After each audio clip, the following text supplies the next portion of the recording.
Hola y bienvenidos a mi canal de YouTube una vez más. Hoy tenemos el caso de John Wayne Gacy o el payaso asesino. Hice este caso hace mucho tiempo, pero duraba solamente unos minutos, era muy corto para lo que realmente es.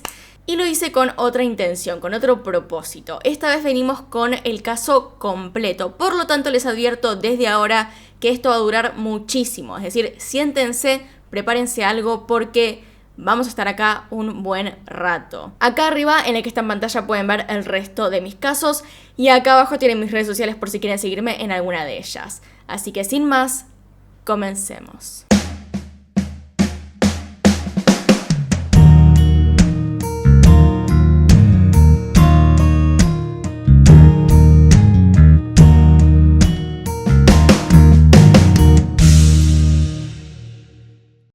Él era John Wayne Gacy. Nació el 17 de marzo de 1942. Fue el único varón y el segundo de 3 hijos nacidos de John Stanley Gacy, quien trabajaba como maquinista, y de Marion Elaine, quien por lo que sabemos era ama de casa. Además, la familia era de ascendencia polaca y danesa.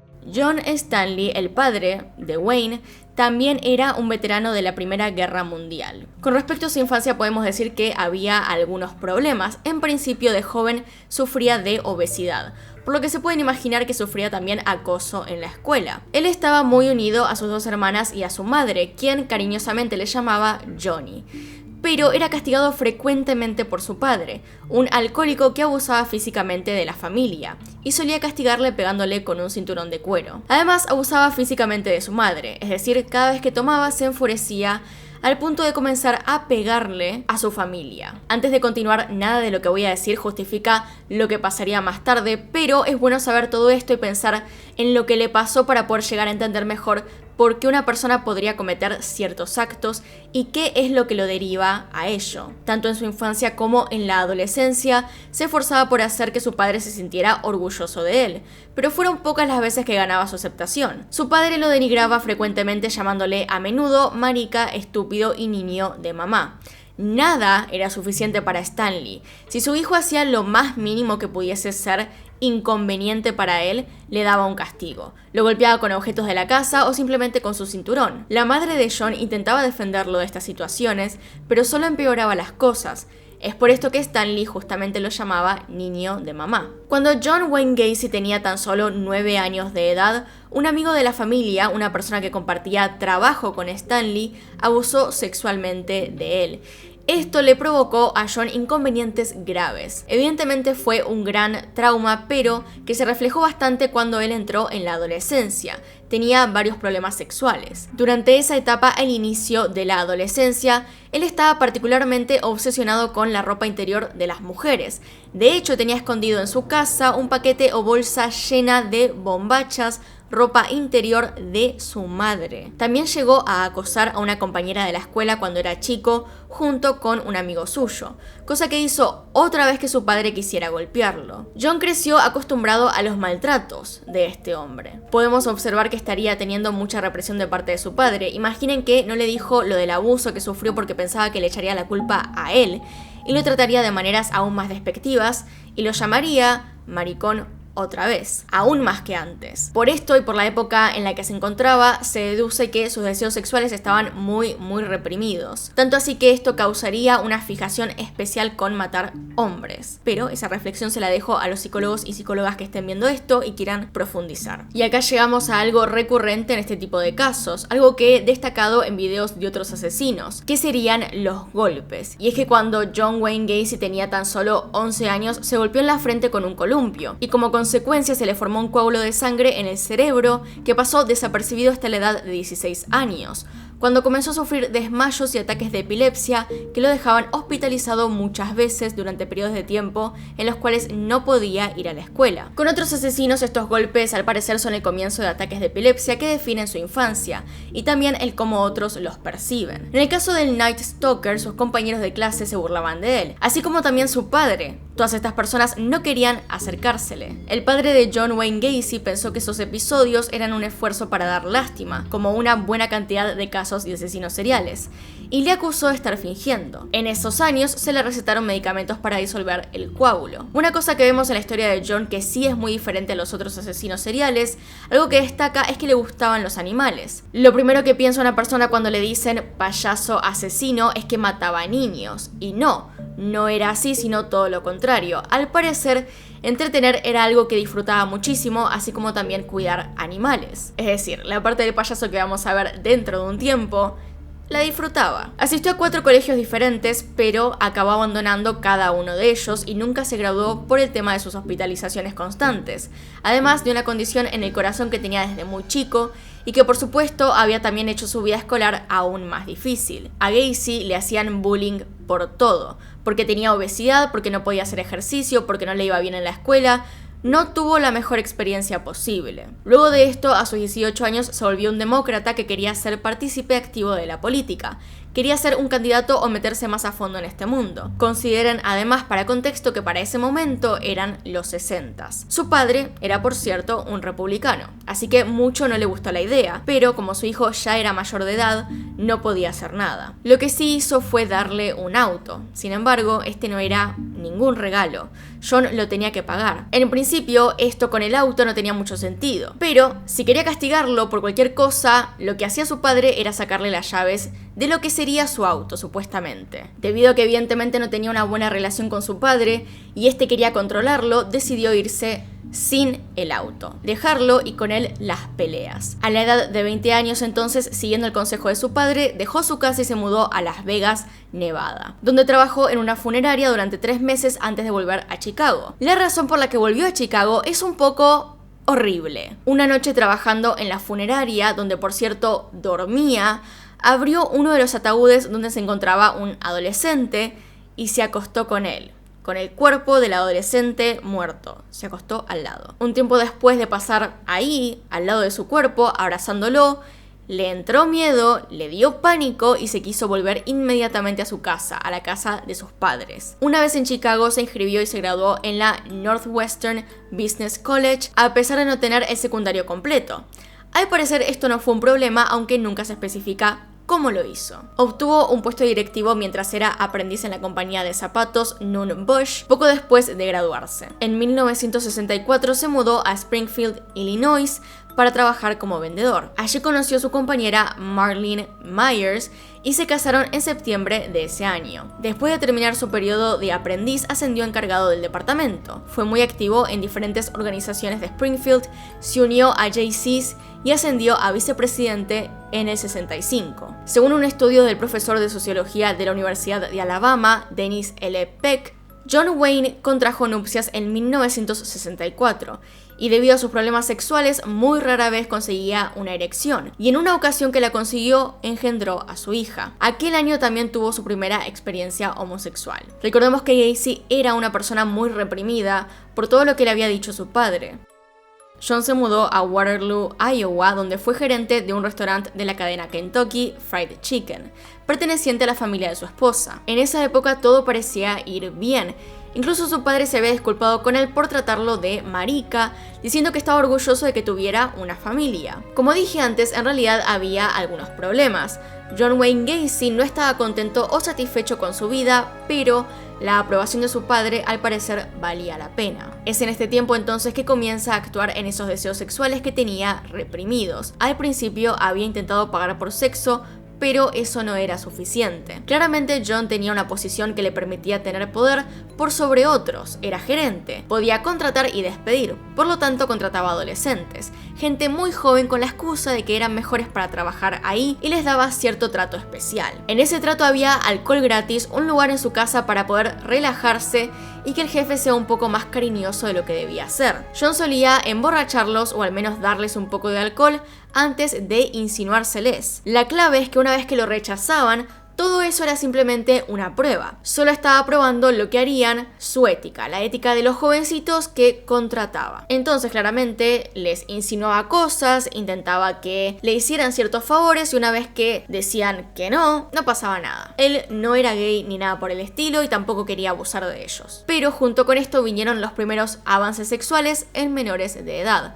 2 avances en el mismo año. En agosto de 1967, Gacy agredió sexualmente a Donald Voorhees, de 15 años, hijo de un compañero. Gacy trajo a Voorhees a su casa después de haberle prometido mostrarle películas pornográficas. Gacy roció a Voorhees con alcohol y lo convenció de que practicara sexo oral. Durante los meses siguientes abusó de manera similar a varios otros jóvenes, incluido a uno a quien Gacy alentó a tener relaciones sexuales con su propia esposa antes de chantajearlo para que le practicara sexo oral. Sí, es extraño, pero a la vez se pone peor. Gacy engañó a varios adolescentes haciéndoles creer que tenía el encargo de realizar experimentos homosexuales en aras de la investigación científica, y les pagaba hasta $50 a cada uno. En marzo de 1968, Voorhees informó a su padre que Gacy lo había agredido sexualmente. El padre de Voorhees informó de inmediato a la policía, quienes lo arrestaron, y posteriormente se lo acusó de practicar sodomía oral a Voorhees, así como también el intento de agresión a Edward Lynch, de 16 años, otro joven a quien había abusado. John Wayne Gacy negó los cargos y exigió hacerse una prueba de polígrafo. El test mostró una reacción fuerte al hablar de lo que había hecho con el joven Voorhees, así que no le ayudó en nada, sino todo lo contrario. John quería obviamente salir de esa situación, así que pensó en otro plan que le pareció mejor. Quién sabe por qué razón, ya que si el primero no funcionó, este no iba a ser mejor. Así que el 30 de agosto de 1968, John Gacy convenció a uno de sus empleados, Russell Scudder, de 18 años, para agredir físicamente a Voorhees para disuadirlo de testificar. Gacy prometió pagarle a este empleado $300 por hacer todo esto. Este joven estuvo de acuerdo y a principios de septiembre atrajo a Voorhees a un parque rural aislado, le roció los ojos con un aerosol de defensa y luego lo golpeó. Voorhees logró escapar y denunció el asalto a la policía, identificando a Russell, el empleado, como su atacante. Lo arrestaron al día siguiente, aunque inicialmente negó cualquier participación. Pronto confesó haber agredido a Voorhees, indicando que lo había hecho a pedido de John Gacy. La policía entonces arrestó a Gacy y presentó un cargo adicional por contratar a este joven para agredir e intimidar a Voorhees. El 12 de septiembre se ordenó a Gacy que se sometiera a una evaluación psiquiátrica en el Hospital Psiquiátrico de la Universidad de Iowa. 2 médicos lo examinaron durante un periodo de 17 días antes de concluir que tenía un trastorno de personalidad antisocial, que era poco probable que se beneficiara de algún tipo de terapia o tratamiento médico y que su patrón de comportamiento probablemente lo llevaría a repetidos conflictos. Más allá de esto, los médicos concluyeron que estaba mentalmente capacitado para ser juzgado. John se declaró culpable por lo que le hizo al joven Voorhees, pero no al resto de los cargos, incluido el cargo de haberle pagado a menores para abusar de ellos, alegando que el joven que lo acusaba de estas cosas le había ofrecido sus servicios y él simplemente aceptó.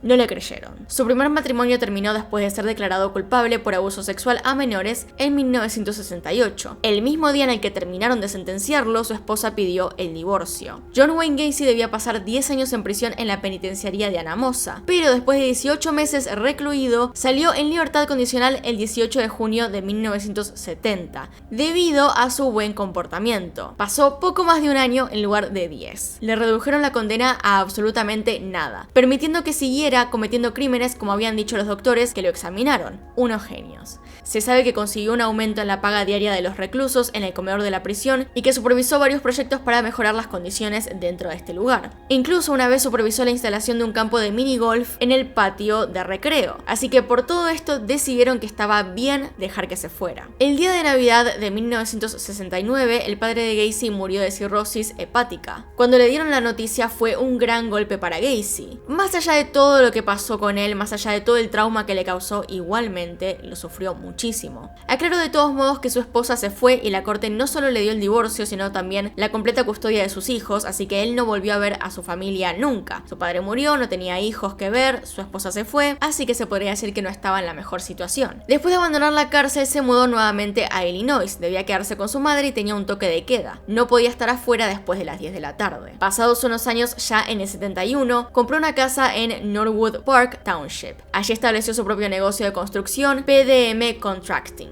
Esto es muy importante porque acá se dio cuenta de que ser el encargado de todo, ser el jefe de todo, le daba un beneficio gigante. y no, en ningún momento se arrepintió de todo lo que había hecho antes. De hecho, lo empezó a hacer aún más y mejor, así nadie se enteraba. El 12 de febrero de ese año, Gacy fue acusado de agredir sexualmente a un adolescente que afirmó que lo había traído a su automóvil en la terminal de autobuses Greyhound de Chicago y lo había llevado a su casa, donde lo había intentado obligar a tener relaciones sexuales. Lo interesante acá es que el tribunal que procedió a tratar este caso desestimó la denuncia cuando la víctima no compareció. El 22 de junio, Gacy fue arrestado y acusado de agresión sexual agravada y conducta imprudente. El arresto fue en respuesta a una denuncia presentada por un joven que afirmó que Gacy había mostrado una placa de sheriff, lo atrajo a su auto y lo obligó a practicarle sexo oral. Estos cargos se retiraron después de que el autor intentara chantajear a Gacy. Es decir, todo estaba a su favor durante esa época, pero pudo haber ido a prisión varias veces antes de que realmente empezara el caso. La Junta de Libertad Condicional de Iowa no se enteró de estos incidentes y 8 meses después, en octubre del 71, terminó la libertad condicional de Gacy, básicamente dejándolo en libertad para que hiciera lo que quisiera. Con la ayuda financiera de su madre, Gacy compró una casa en un rancho cerca del pueblo de Norridge en Norwood Park Township. John era un buen vecino, una persona considerada con las demás, que prestaba sus cosas con amabilidad y quitaba la nieve de forma gratuita. Todo esto era para parecer en realidad un buen vecino, es decir, quería que la gente confiara en él y, si pasaba algo, dijera no es posible. Entre el 74 y 78, organizó fiestas anuales de verano a las que asistieron cientos de personas, incluidos políticos. Recordemos que él tenía esa intención de ser parte de la política. En agosto del 71, poco después de que John y su madre se mudaran a esta casa, él se comprometió con Carol Hoff,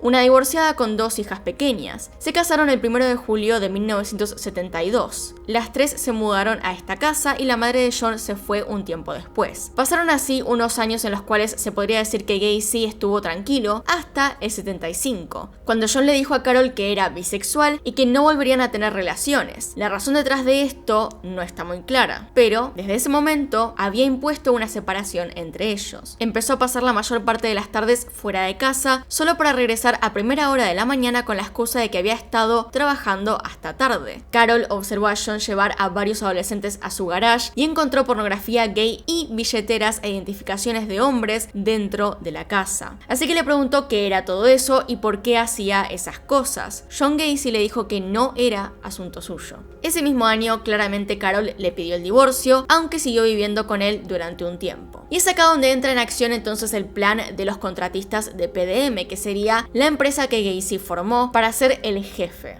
En el 71, Gacy estableció un negocio de construcción a tiempo parcial, justamente lo que les dije antes. Trabajaba por las noches en sus contratos de construcción, mientras trabajaba como cocinero durante el día. Fue progresando hasta hacer cada vez trabajos más grandes y especializados. Entonces, a mediados de 1973, Gacy renunció a su trabajo como cocinero para poder dedicarse plenamente a su negocio de construcción. Así que en el 75, PDM se estaba expandiendo rápidamente y Gacy trabajaba hasta 16 horas al día. Cada vez se iba dedicando a proyectos mucho más grandes y por lo tanto iba ganando cada vez más dinero. A su vez también significaba que podía contratar a más personas. Es entonces que a través de su membresía en un club, Gacy se enteró de un club de payasos, Jolly Joker, cuyos miembros actuaban regularmente en eventos de recaudación de fondos y desfiles, además de entretener voluntariamente a niños hospitalizados, y decide ser parte de eso. De ahí nace justamente John Wayne Gacy, el payaso. En el 75 entonces Gacy se une y crea sus propios personajes de payaso, Pogo the Clown y Patches the Clown. Describió a Pogo como un payaso feliz, mientras que Patches era un personaje más serio. Realmente Gacy ganaba poca plata con sus actuaciones, pero según él le hacía regresar a su infancia. Actuó como Pogo y Patches en numerosos partidos locales, funciones políticas, eventos de caridad y hospitales de niños. A veces Gacy permanecía con su atuendo de payaso después de una actuación y bebía brevemente en un bar local antes de regresar a su casa. Esto no lo hacía para atraer a pequeños hacia él y asesinarlos, ni nada por el estilo. Lo hacía porque le gustaba, como él mismo dijo, lo atraía un poco más a su niñez, a la niñez que perdió por la cantidad de traumas que tuvo. Lo que resulta un poco extraño que lo hayamos llamado Pogo el payaso asesino, porque en realidad solamente era una faceta, un hobby, pero aún así llamó tanto la atención este hobby que terminó resultando en ese nombre. Todo esto ocurría mientras él seguía expandiendo PDM, la cual, por cierto, y volviendo al tema, estaba conformada principalmente por estudiantes de secundaria y hombres jóvenes. Gacy solía proponer sexo a sus trabajadores o insistir en favores sexuales a cambio de actos como prestar sus vehículos, asistencia financiera o un nuevo puesto de trabajo. También afirmó poseer armas y una vez le dijo a un empleado: ¿sabe lo fácil que sería conseguir una de mis armas y matarlo? ¿Y lo fácil que sería deshacerse del cuerpo? Sigue pareciendo extraño entonces hasta este punto que nadie lo haya llevado ante la justicia después de todo lo que ya había pasado. Y acá la cosa entonces se pone un poco más turbia. Por ejemplo, en 1973, Gacy y un empleado adolescente viajaron a Florida para ver la propiedad que John había comprado. La primera noche en Florida, Gacy lo violó en su habitación de hotel. Después de regresar a Chicago, condujo hasta su casa y lo golpeó en el patio. Gacy, en ese momento todavía teniendo una esposa, dijo que lo habían atacado por negarse a pagarle por un trabajo de mala calidad.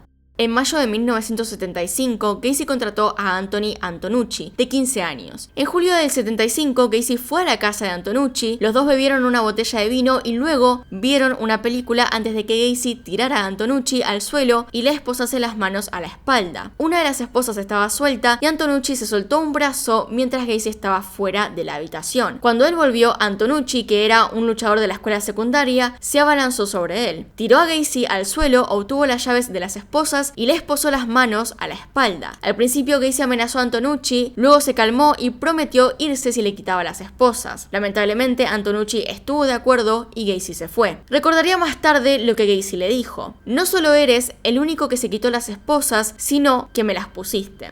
Lo que querría decir que ya venía un buen tiempo haciendo estas cosas, especialmente con las esposas, lo que era un pequeño interés particular suyo. El 26 de julio de 1976, Gacy recogió a David Cram, de 18 años, mientras hacía un autostop en Elston Avenue. Gacy le ofreció un trabajo en su empresa y comenzó a trabajar esa misma noche. El 21 de agosto, Cram se mudó a su casa. Al día siguiente, él y Gacy tomaron varias copas para celebrar su cumpleaños número 19. Ahí sí, con Gacy vestido como Poe el payaso. Este hombre engañó a Cram para que se pusiera las esposas. Una vez esposado y encadenado, le dijo que tenía la intención de violarlo. Cram pateó a Gacy en la cara y se liberó de las esposas. Un mes después, Gacy apareció en la puerta de la habitación de Cram con la intención de violarlo. Nuevamente. Cram se resistió nuevamente y Gacy se fue. Poco tiempo después, él dejó de trabajar para este hombre y se fue. Luego de esto, Gacy encontró otro empleado, Michael Rossi, de 18 años, quien nuevamente se mudó ahí. Rossi había trabajado para PDM Contractors desde 1976 y vivió con Gacy hasta abril de 1977. Incluso lo ayudó algunas veces en su acto de payaso en inauguraciones de negocios. Gacy como Pogo y Rossi como Patches. Mientras tanto, este hombre seguía intentando hacer de político, intentando meterse en ese mundo y además usando a sus empleados para justamente ayudarse. Estaba siendo un buen ciudadano en ese momento, una persona de la comunidad respetable. Hasta ese punto el modus operandi de Gacy era bastante simple. Él atraía a la gente con promesas tal vez de trabajo o simplemente de dinero, lo que sea. Ahí los esposaba, les decía que era un truco de magia y además les decía, una vez que ya estaban atados, que los iba a violar.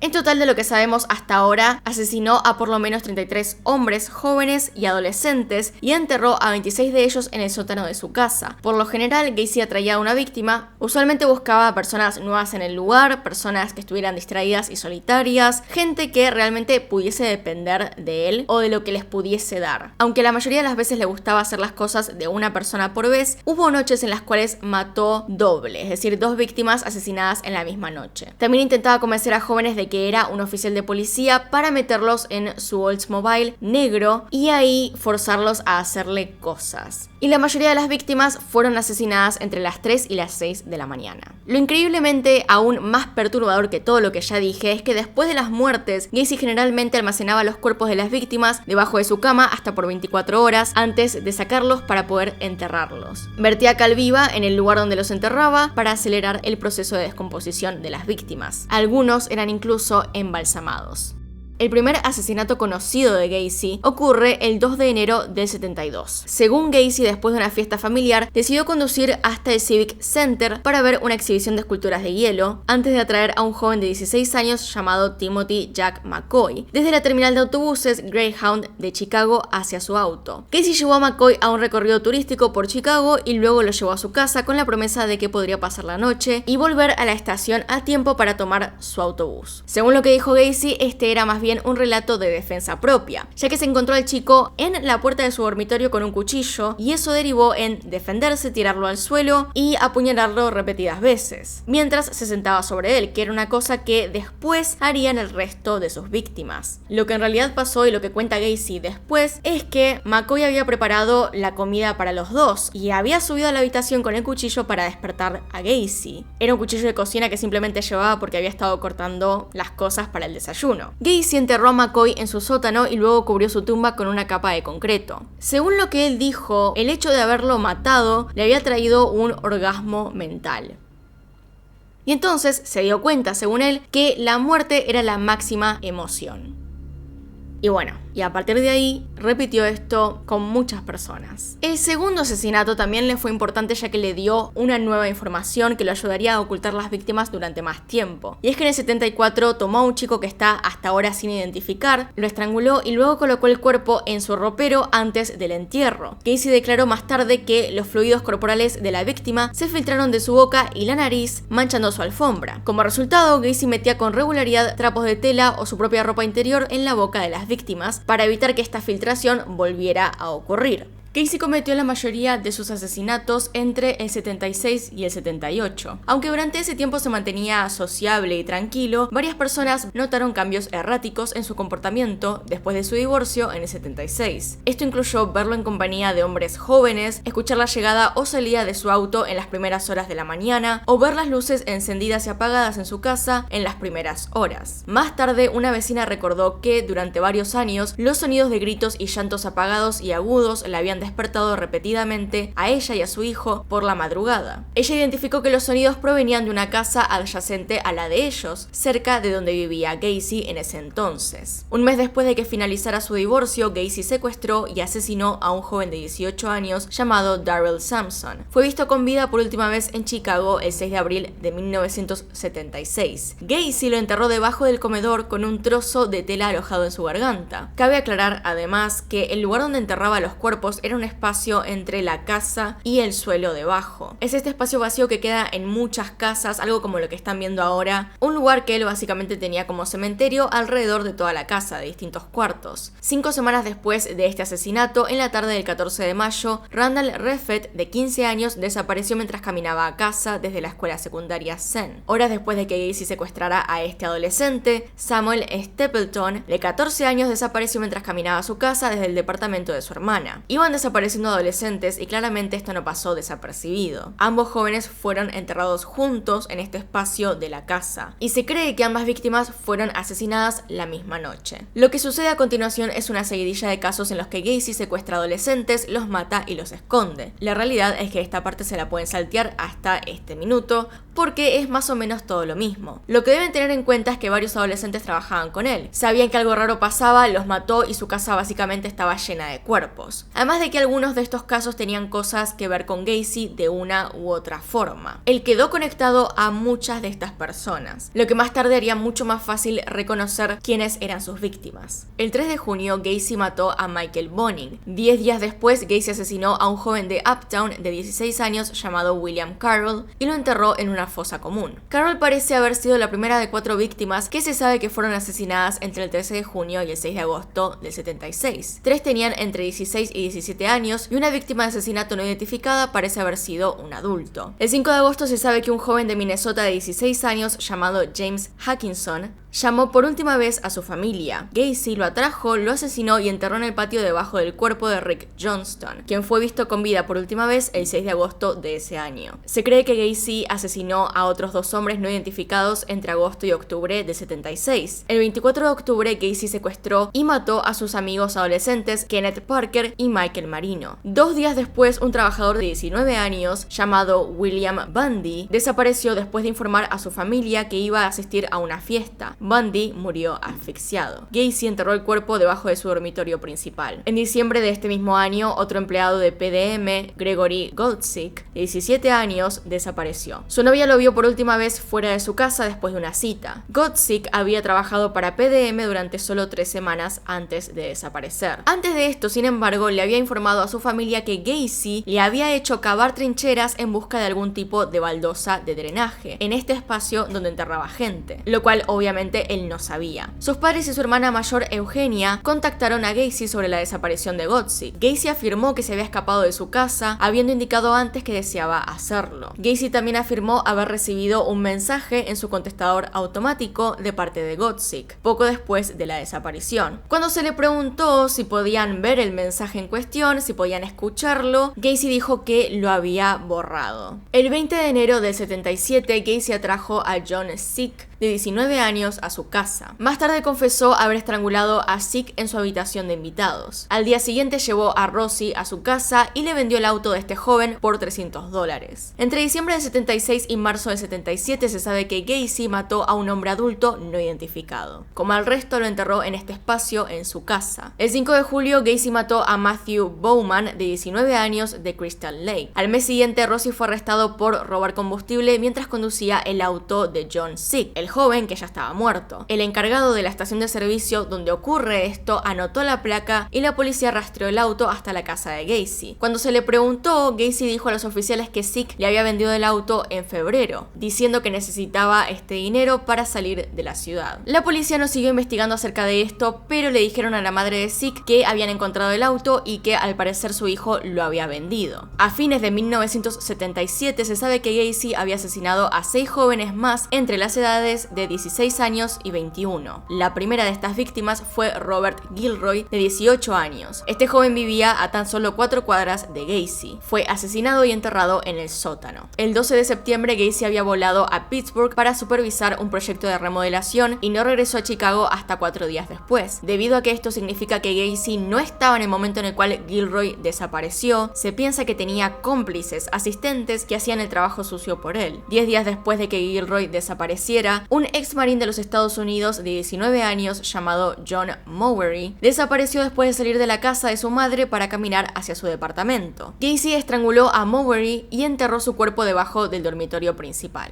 El 17 de octubre, Russell Nelson, nativo de Minnesota de 21 años, desapareció. Nelson estaba buscando trabajo por contrato. Gacy lo asesinó y lo enterró debajo del dormitorio de invitados. Menos de 4 semanas después, asesinó a Robert Winch, un adolescente de 16 años de Kalamazoo, Michigan, y lo enterró también en el sótano. A todo esto también hubo otra persona antes de todos ellos que desapareció y antes de hacerlo dijo que había encontrado un nuevo trabajo en algo como lo que hacía Gacy. Siguió asesinando. El 18 de noviembre, Tommy Bolling, padre de un hijo de 20 años, desapareció después de salir de un bar de Chicago. 3 semanas después del asesinato de Tommy Bolling, el 9 de diciembre, un infante de marina estadounidense de 19 años, David Talsma, desapareció después de informar a su madre que iba a asistir a un concierto de rock en Hammond. Gacy estranguló a Talsma con una ligadura y lo enterró cerca del cuerpo de John Mowery. El 30 de diciembre, Gacy secuestró al estudiante de 19 años, Robert Donnelly, de una parada de autobús de Chicago a punta de pistola. Gacy lo llevó a su casa donde lo torturó y lo violó para después sumergir su cabeza repetidamente en una bañera hasta que se desmayó. Gacy se reía de él constantemente diciéndole que todo esto era simplemente un juego. Después de varias horas, Gacy llevó a Donnelly a su lugar de trabajo y lo liberó. Él más tarde sería una de las personas que testificaría en contra de Gacy y contaría todo lo que le hizo esa noche. Una de las cosas que mencionó es que sentía tanto dolor por lo que Gacy le estaba haciendo que le pidió que lo matara. Gacy le respondió: "Me estoy acercando", pero lo liberó. También le dijo en realidad que si se quejaba con la policía, ellos no le creerían. Se ve que Gacy estaba demasiado confiado de que nada le estaba pasando y la verdad es que tenía razón, ya que hasta ese punto había quedado en completa libertad y nadie parecía estar avisándole a la policía de lo que estaba pasando. O al menos no había interés por realmente investigar a Gacy. En 1978, Donnelly denunció lo que pasó y la policía interrogó por fin a Gacy el 6 de enero de ese año. John Gacy admitió haber tenido una relación de sexo esclavo con Donnelly, pero insistió en que todo eso fue consensuado y agregó que no le había pagado a este joven el dinero que le había prometido, diciendo que en realidad esta persona estaba intentando culparlo de un crimen solamente porque no le había pagado sus servicios. La policía le creyó y no presentó cargos. Al mes siguiente, Gacy mató a William Kindred, de 19 años, quien desapareció después de decirle a su prometida, quien conocía a Gacy, que pasaría la noche en un bar. Kindred fue la última víctima que Gacy enterró en este espacio debajo de su casa. El 21 de marzo, Gacy atrajo a Jeffrey Rignall, de 26 años. Poco después de que Rignall entrara al auto, Gacy lo durmió envolvió con cloroformo y lo llevó a su casa, donde sus brazos y cabeza estaban sujetos a un dispositivo de picota pegado al techo. Gacy violó y torturó a Ricknall con varios instrumentos. Después de esto lo llevó al Lincoln Park de Chicago, donde lo abandonó, inconsciente pero vivo. Ricknall logró tambalearse hasta el departamento de su novia. La policía fue informada de todo lo que pasó, pero no investigó a Gacy. Ricknall fue capaz de recordar a través de la bruma de esa noche el Oldsmobile, la ruta y algunas calles. Como la policía no lo estaba investigando, él y dos amigos buscaron este auto hasta que lo encontraron y lo siguieron hasta la casa de Gacy. La policía obtuvo una orden de arresto y Gacy fue arrestado el 15 de julio finalmente. Se entregó, se enfrentó entonces a un juicio por agresión contra Ricknall. En 1978, el espacio en el cual dejaba los cuerpos no tenía más lugar. Gacy confesó más tarde a la policía que inicialmente pensó en guardar los cuerpos en su ático, pero que le preocupaban las complicaciones derivadas de las fugas de los mismos. Estas que ya se le habían presentado antes y le habían manchado una alfombra. Por lo tanto, decidió deshacerse de sus víctimas desde un puente en la Interestatal 55 hacia el río Des Plaines. Gacy declaró que había arrojado 5 cuerpos a un río en 1978, pero una vez que todo esto se resolvió y una vez que fueron a investigar debajo de este puente y en el río, solamente se encontraron 4 cuerpos. Uno de ellos, según lo que cree Gacy, aterrizó en una barcaza que pasaba por ahí en ese momento. La primera víctima conocida arrojada desde este puente fue Timothy O'Rourke, de 20 años. Poco antes de su desaparición, O'Rourke le había dicho a su compañero de cuarto que un contratista del noroeste le había ofrecido un trabajo. El 4 de noviembre, Gacy mató a Frank Landingin, de 19 años. Su cuerpo desnudo fue encontrado en el río Des Plaines en Chanahome. El 24 de noviembre, un residente de Elmwood Park, de 20 años, James Massara, desapareció después de compartir la cena de Acción de Gracias con su familia. Le había informado a su hermana que estaba trabajando en la industria de construcción y que le iba bien. Y es entonces cuando llegamos a la clave de todo esto, al asesinato que definitivamente acabó con lo que estaba haciendo Gacy. El asesinato de Robert Pist. En la tarde del 11 de diciembre de 1978, Gacy visitó la farmacia Nisson en Des Plaines para discutir un posible acuerdo de remodelación con el dueño de la tienda, Phil Torf. Mientras Robert Pist estaba cerca, Gacy mencionó que su empresa a menudo contrataba a adolescentes a un salario inicial de $5 por hora, casi el doble de lo que ganaba Pist trabajando en la farmacia. Poco después de que Gacy dejara este lugar, la madre de Pist llegó a la tienda para llevar a su hijo a casa para que la familia pudiera celebrar su cumpleaños juntos. Pist le pidió a su madre que esperara y agregó que un contratista quiere hablar conmigo sobre un trabajo. Él salió de la tienda a las 9 p.m. prometiendo regresar en breve. Pist fue asesinado poco después de las 10 p.m. en la casa de Gacy, y él declaró más tarde que en su casa le preguntó a Pist si había algo que no haría por el precio correcto, a lo que Pist respondió que no le importaba trabajar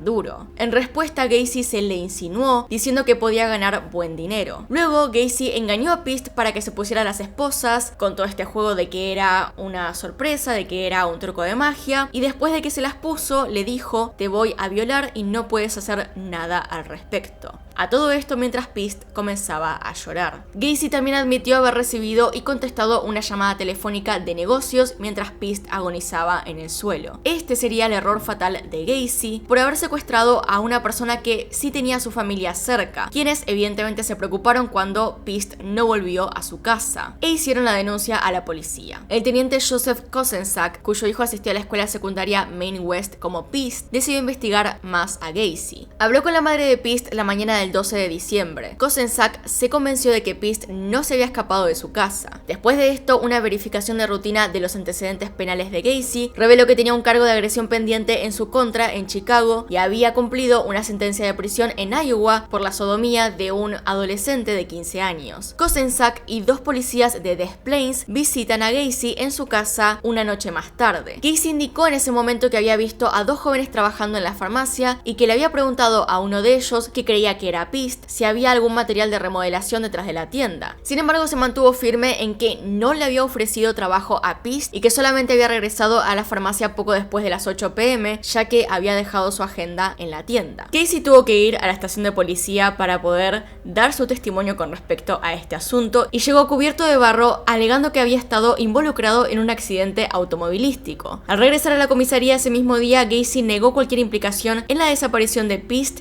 y repitió que no le había ofrecido trabajo. Cuando se le preguntó por qué había regresado a la farmacia, Gacy reiteró que lo había hecho en respuesta a una llamada telefónica de Torf, informándole que había dejado su agenda en la tienda. Los detectives ya habían hablado con Torf, quien negó haber llamado a Gacy. A pedido de los detectives, Gacy preparó una declaración por escrito detallando sus movimientos el 11 de diciembre. Sospechando que Gacy podría estar reteniendo a Pist contra su voluntad en su casa, la policía obtuvo una orden para registrar este lugar el 13 de diciembre. Esta búsqueda de la propiedad de Gacy reveló varios elementos sospechosos, incluidas varias insignias de la policía, una pistola dentro de un cajón de la oficina, una jeringa y una aguja hipodérmica dentro de un armario en el baño de Gacy. Los investigadores también encontraron esposas, libros sobre homosexualidad y pederastía, 7 películas pornográficas, cápsulas de nitrito de amilo y un consolador en el dormitorio de Gacy. Se hallaron en el lugar varias licencias de conducir, así como también pastillas tranquilizantes.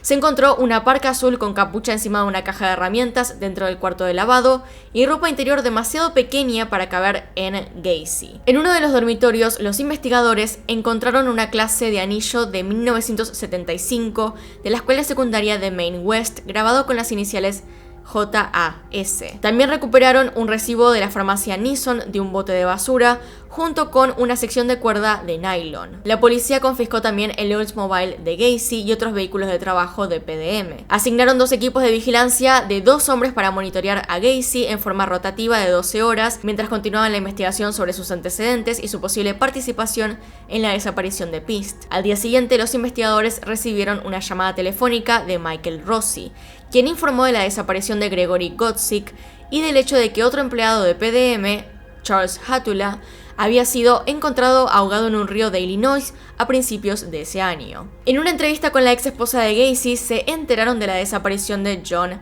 Buykovich. El mismo día, el anillo de Maine West High School fue rastreado hasta John Alan Sick. Una entrevista con la madre de Sick reveló que varios elementos del departamento de su hijo también faltaban, incluido un televisor Motorola. Poco tiempo después, Gacy se volvió cada vez más irrespetuoso con los oficiales, en el sentido de que los invitaba regularmente a acompañarlo a comer en restaurantes, cosa que no era porque realmente fuese una buena persona, sino más bien porque era una burla, y ocasionalmente también los invitaba a tomar algo en bares o en su casa, tal vez con la esperanza de que confiaran más en él y también de recibir algo de información. En repetidas ocasiones negó que tuviera algo que ver con la desaparición de Pist y acusó a los agentes de acosarlo por sus conexiones políticas o por su consumo de drogas recreativas. Los investigadores entrevistaron a Rossi oficialmente el 17 de diciembre. Le explicó que le había comprado el coche a Sick porque necesitaba dinero para mudarse a California. A la vez, se llevó a cabo un examen con más detenimiento del Oldsmobile de Gacy. Durante el examen del maletero del coche,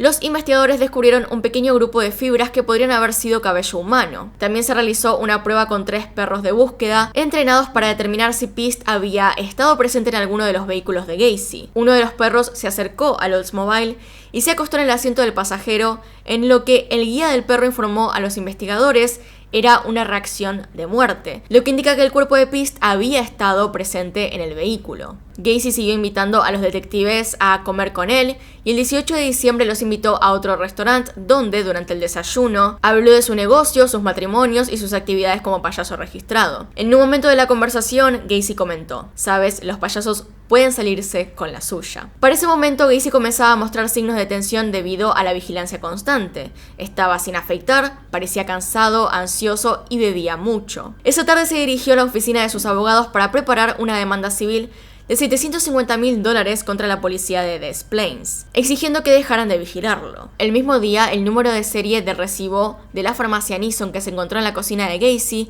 fue rastreado hasta Kim Byers, de 17 años, colega de Pist en la farmacia. Este recibo en realidad no era de Gacy. Byers admitió que ese día tenía frío y se puso la campera de Pist. Una vez antes de devolvérsela, dejó el recibo en uno de los bolsillos. Por lo tanto, Pist se fue con su campera y un recibo que no le pertenecía ni a él ni a Gacy. Pero además, antes de que Pist se fuera, él le dijo a Byers que un contratista quería hablar con él, lo cual contradecía absolutamente el hecho de que Gacy dijera que no tenía ningún contacto con Pist más que verlo en la farmacia un rato. Por lo tanto, no solamente había tenido contacto, sino que además se había llevado a Pist con su campera. Y la campera había terminado tal vez junto al cuerpo, y el recibo en la basura de la cocina. Más tarde esa noche, Rossi fue entrevistado por segunda vez. Esta vez fue más cooperativo. Informó a los detectives que en el verano de 1977, a instancias de Gacy, había esparcido 10 bolsas de cal en el sótano de la casa. Gacy volvió a invitar a los detectives a su casa, pero esta vez uno de ellos se fue mientras el otro lo distraía y se metió en la habitación de Gacy en un intento fallido de escribir el número de serie del televisor Motorola que sospechaba pertenecía a John Sick y que estaba dentro del cuarto. Pero mientras estaba en el baño y descargaba el inodoro, el oficial notó un olor que sospechaba que podría ser el de cadáveres en descomposición que emanaba de un ducto de calefacción. Los oficiales que habían registrado la casa de Gacy anteriormente no se habían dado cuenta de esto. La casa en ese momento había estado fría. Se le preguntó a Rossi dónde creía que podría estar enterrado el cuerpo de Pist, y Rossi contestó que podría estar en el espacio de acceso, es decir, ese pequeño espacio en donde enterraba todos los cuerpos. Y agregó que pensaba que el auto de Sick fue robado. Rossi acordó someterse a una prueba de polígrafo. Negó cualquier implicación en la desaparición de Pist y también negó tener conocimiento de su paradero. Después se negó a continuar con el interrogatorio. Rossi, sin embargo, también habló de la excavación de trincheras que Gacy le había mandado a hacer y también habló acerca de la insistencia de Gacy de que no se desviara de donde se le indicó que cavara. En la noche del 20 de diciembre, Gacy se dirigió a la oficina de sus abogados en Park Ridge para asistir a una reunión programada, aparentemente para discutir el progreso de su demanda civil. A su llegada, Gacy parecía despeinado e inmediatamente pidió una bebida alcohólica, a lo cual Sam Amirante, uno de los abogados, fue a buscar una botella de whisky a su auto. A su regreso, Amirante le preguntó a Gacy qué tenía que discutir con ellos. Gacy tomó una copia del Daily Herald del escritorio de Amirante, señaló un artículo de primera plana que cubría la desaparición de Robert Pist y dijo: "Este chico está muerto. Está en un río". Luego, Gacy procedió a dar una confusa confesión que se prolongó hasta las primeras horas de la mañana siguiente. Comenzó por informar a Amirante y a Stevens que había sido juez, jurado y verdugo de muchas personas, y que ahora quería hacerlo para él. Dijo que enterró a la mayoría de sus víctimas en el espacio de la casa y que se había deshecho de otros 5 cuerpos en el río Des Plaines. Gacy descartó sus víctimas como prostitutas, estafadores y mentirosos, a quien les hizo el truco de la cuerda. Había enterrado esos cuerpos en el espacio de la casa porque creía que eran de su propiedad. Como resultado del alcohol que había consumido, Gacy se quedó dormido a mitad de su confesión. Amirante inmediatamente organizó una cita psiquiátrica para Gacy a las 9 a.m. de esa mañana. Al despertar varias horas después, Gacy negó con la cabeza cuando Amirante le informó que había confesado haber matado aproximadamente a 30 personas, diciendo: "Bueno, no puedo pensar en esto ahora, tengo cosas que hacer". Haciendo caso omiso de los consejos, se fue a trabajar. En realidad, Gacy se fue básicamente a dar unos paseos y también se despidió de uno de sus amigos, Ronald Road.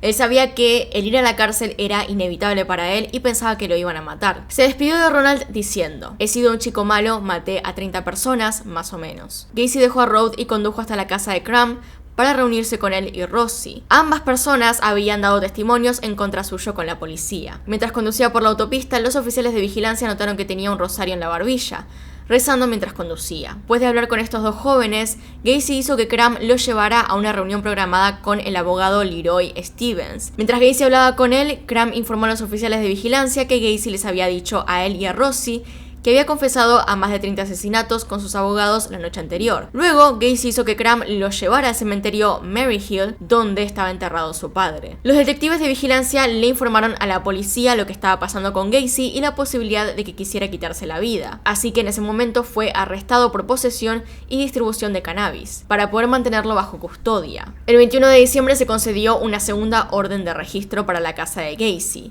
Después de que la policía informara a Gacy de sus intenciones de buscar el cuerpo de Pist en su sótano, él negó que el adolescente estuviera enterrado allí, pero confesó haber matado a un joven en defensa propia y haber enterrado su cuerpo debajo del garage. La policía y los técnicos entonces fueron a la casa de Gacy. Allí encontraron que Gacy había desenchufado su bomba de sumidero, inundando el espacio de acceso que tenía debajo de la casa. Al parecer esto sería para limpiarlo. Simplemente pusieron el tapón de nuevo y esperaron a que se drene el agua. Después de hacerlo, un técnico entró en el espacio, se arrastró hasta el área suroeste y comenzó a cavar.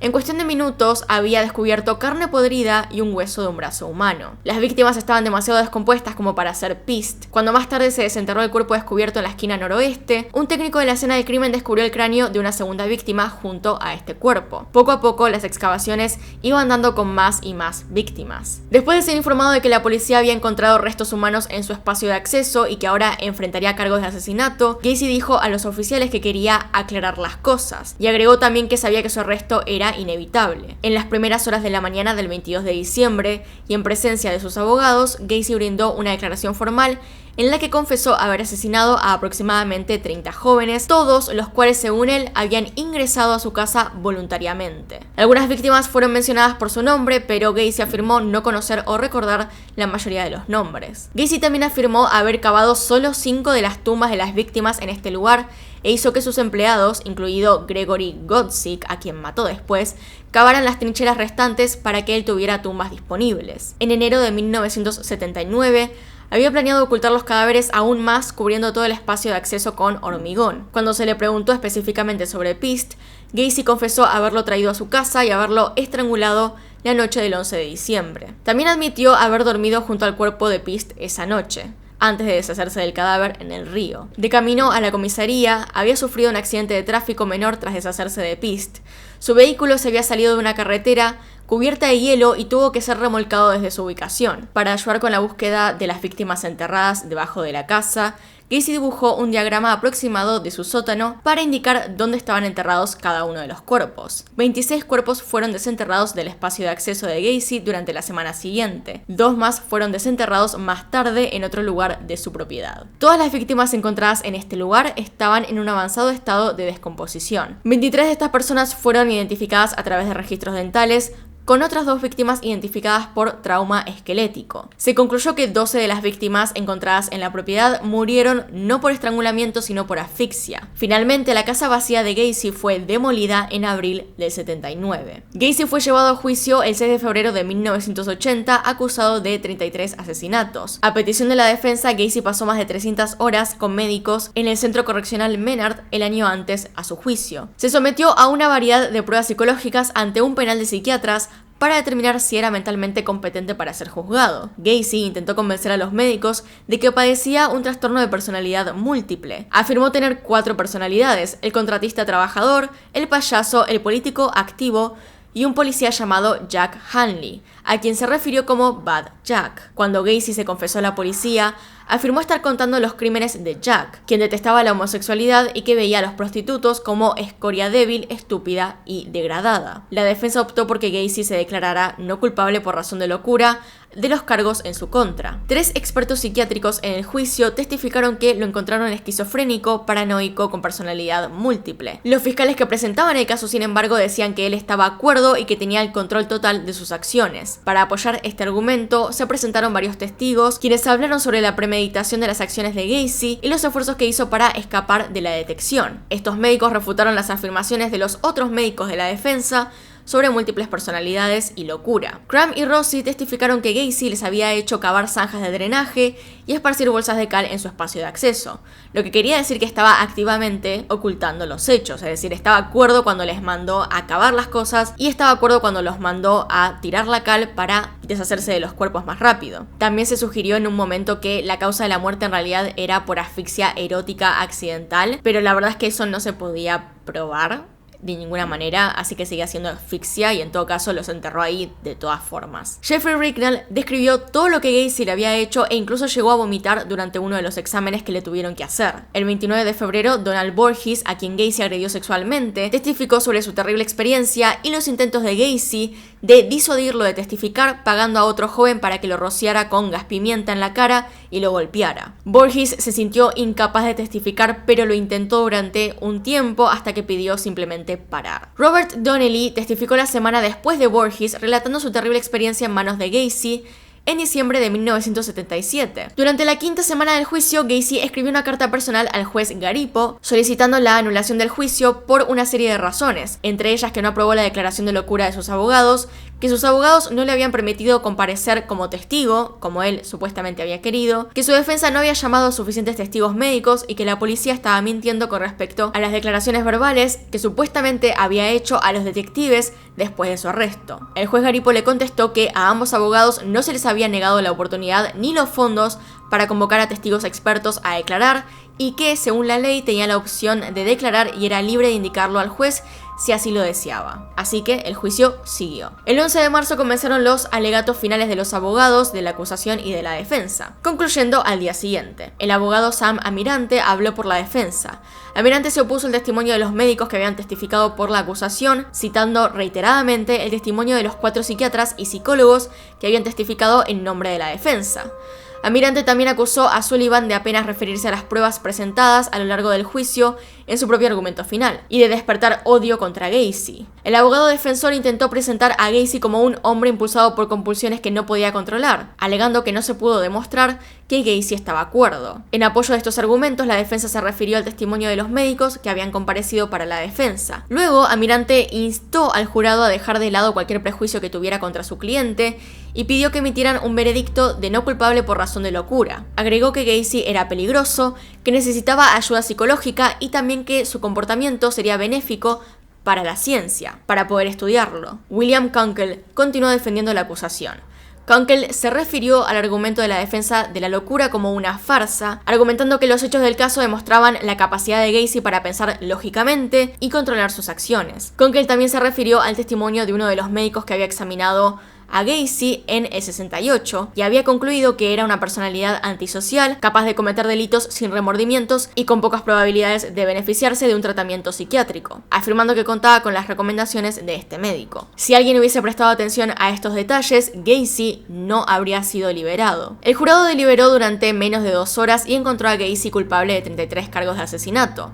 También fue declarado culpable de agresión sexual y de tomarse libertades indecentes con un joven, ambas condenas en referencia a Robert Pist. En ese momento, los 33 asesinatos fueron la mayor cantidad por la que se había condenado a alguien, a cualquier persona en la historia de Estados Unidos. Finalmente se condenó a muerte a Gacy por cada asesinato cometido después de que entrara en vigor el Estatuto de Illinois sobre la pena capital. Su ejecución se fijó para el 2 de junio de 1980. Y es entonces cuando Gacy entra al conocido Corredor de la Muerte. Al ser condenado, Gacy fue trasladado al Centro Correccional de Menard, donde permaneció encarcelado en el Corredor de la Muerte durante 14 años. Antes de su muerte, Gacy dio numerosas entrevistas, lo cual más tarde resultaría fundamental para establecer la identidad de su primera víctima. Después de ser encarcelado, Gacy leyó numerosos libros de derecho y presentó voluminosas mociones y apelaciones, aunque no prevaleció en ninguno de ellos. Básicamente nunca se pudo deshacer de su condena por más que estudió intentando salir de ella. Más que nada tenía que ver con las allanaciones a su casa, que según él no eran correctas. Después dijo que él no había cometido los asesinatos, sino que más bien